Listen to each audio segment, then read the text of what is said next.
পৃথিৱীত দুই ধৰণৰ মানুহ থাকে, লিডাৰ আৰু ফলোৱাৰ। অৰ্থাৎ এজন মানুহে যদি কাৰোবাক নেতৃত্ব দিয়ে তেনেহ'লে তেওঁ নেতৃত্ব দিয়া দলটোত বহুত বেছি মানুহ থাকে। আপুনি লিডাৰ নে ফলোৱাৰ? নমস্কাৰ, মই হিমাংক কাকতি, আপোনাৰ ভাইটি, আপোনাৰ দাদা, আপোনাৰ বন্ধু, পুনৰ এটি নতুন ভিডিঅ', এটি নতুন বিষয়ৰ সৈতে। এইখন পৃথিৱীত বহুত বেছি মানুহ থাকে যিবোৰ মানুহে আনক অনুসৰণ কৰি সদায় চলি থাকে, আৰু বহুত কম মানুহ থাকে যি মানুহে সদায় নিজৰ মতে চলিব পাৰে, যি নিজে সিদ্ধান্ত ল'ব পাৰে কিবা এটা কৰাৰ সময়ত, যি নিজে সিদ্ধান্ত ল'ব পাৰে কোনোবা এটা পৰিস্থিতিত। আৰু যি মানুহে সেইদৰে নিজে সিদ্ধান্ত ল'ব পাৰে, কোনোবা এটা পৰিস্থিতিৰ সৈতে মোকাবিলা কৰিব পাৰে, সেইজন মানুহেই সদায় লিডাৰ হয়।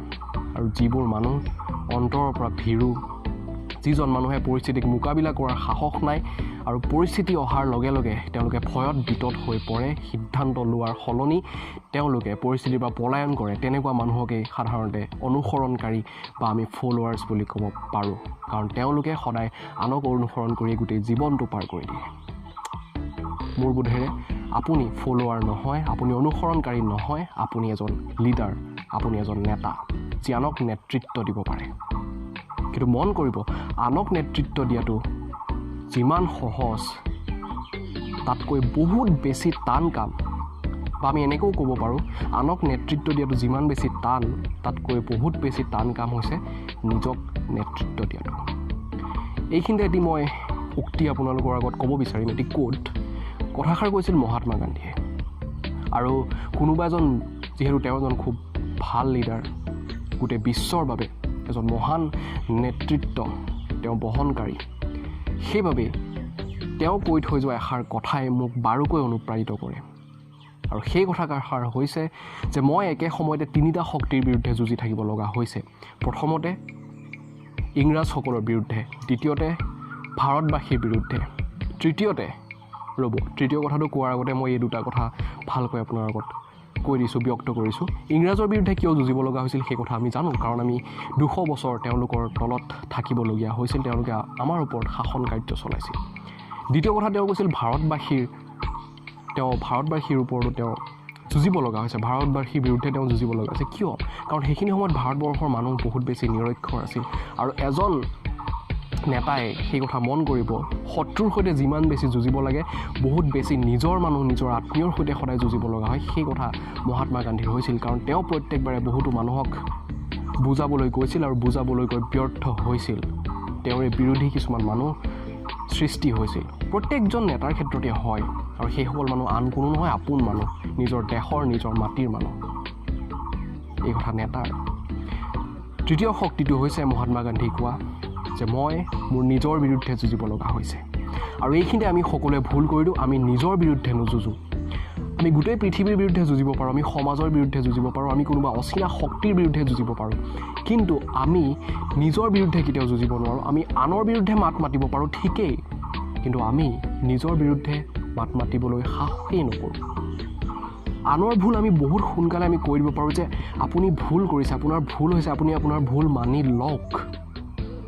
আৰু আপুনি যাক এই কথা ক'ব তেওঁ মানিও ল'ব যে হয় মোৰ ভুল হৈছে, বা খুব বেছি তেওঁ প্ৰতিবাদ কৰিব। কিন্তু আমি নিজক বাৰে বাৰে সন্মান কৰাব নোৱাৰোঁ যে মোৰ ভুল হৈছে, আচলতে এইখিনি ঠাইত মই ভুল কৰিছোঁ।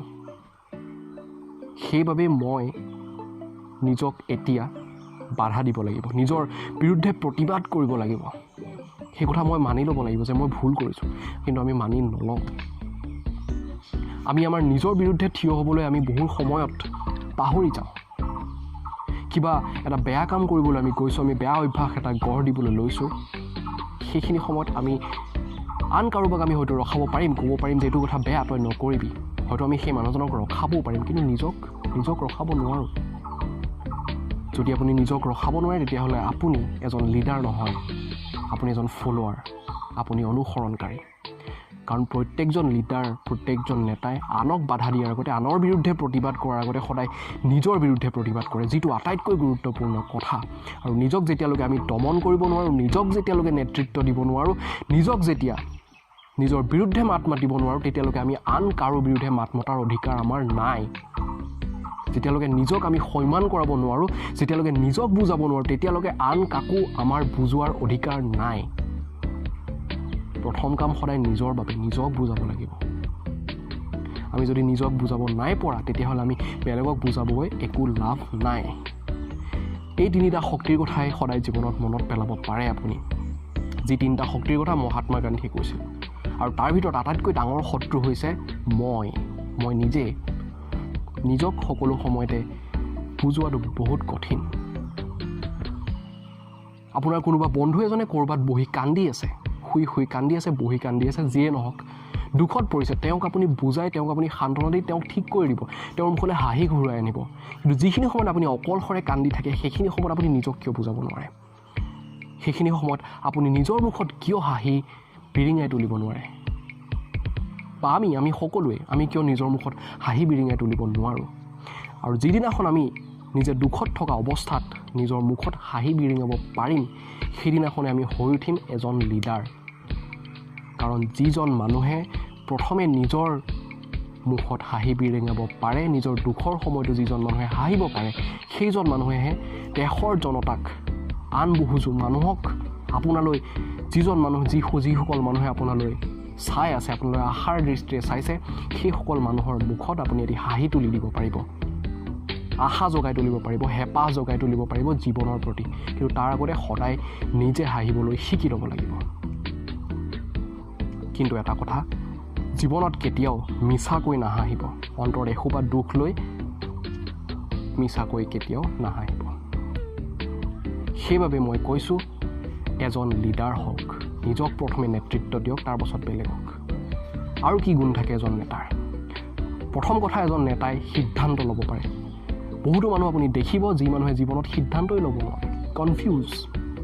কি কৰিম, এইখিনি সময়ত কি কৰা ভাল হ'ব?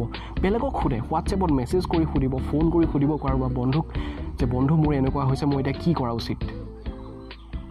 বহুতো মানুহে আনকি এই কথাটো মানুহক সোধে যে আনক সুধি পেলাই কৰে যে মই বগা শ্বাৰ্টটো পিন্ধিম নে মই ক'লা শ্বাৰ্টটো পিন্ধিম। সেই কথাও আমি সিদ্ধান্ত ল'ব নোৱাৰোঁ।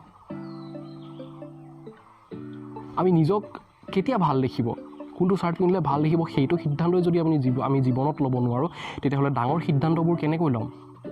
সিদ্ধান্ত লোৱাৰ অভ্যাস আমি কৰিব লাগিব।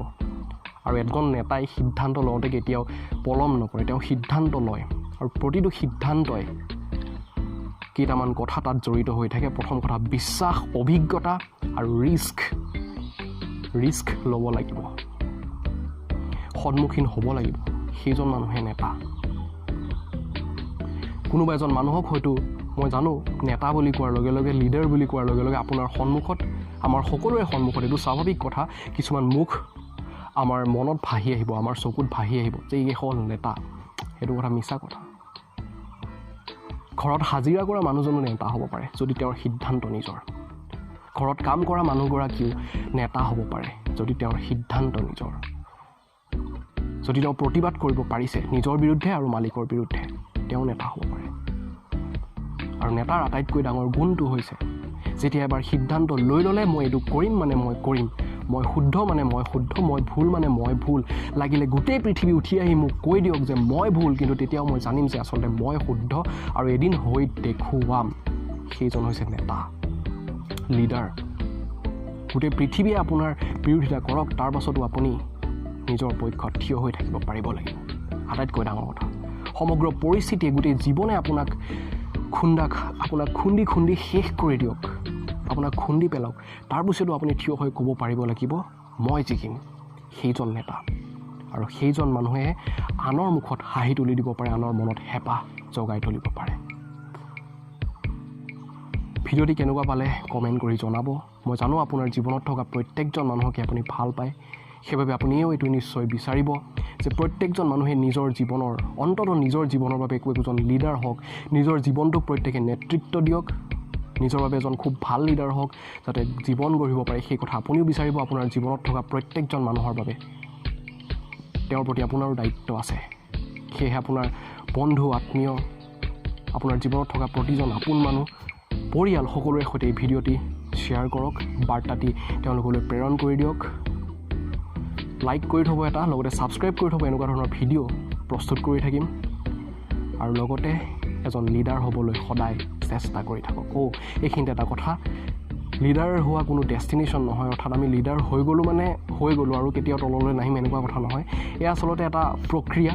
আপুনি এই মুহূৰ্তত লিডাৰ, এই মুহূৰ্তত আপুনি ফলোৱাৰ হৈ যাব পাৰে, কিন্তু বেছি সময় আপুনি লিডাৰ হৈ থাকক, সেইটোৱে মই বিচাৰিছোঁ। মানে নিজৰ জীৱনৰ, বেলেগৰ কথা বাদ দিয়ক, নিজৰ জীৱনৰ আপুনি লিডাৰ হৈ থাকক, সিদ্ধান্ত লৈ থাকক, হাৰি গ'লেও অন্ততঃ জিকিম এই কথাটো মনত ৰাখক। আপুনি এজন খুব ভাল লিডাৰ, মই জানো, অন্ততঃ আপোনাৰ নিজৰ জীৱনৰ বাবে। ভালে থাকক, কুশলে থাকক, ধন্যবাদ।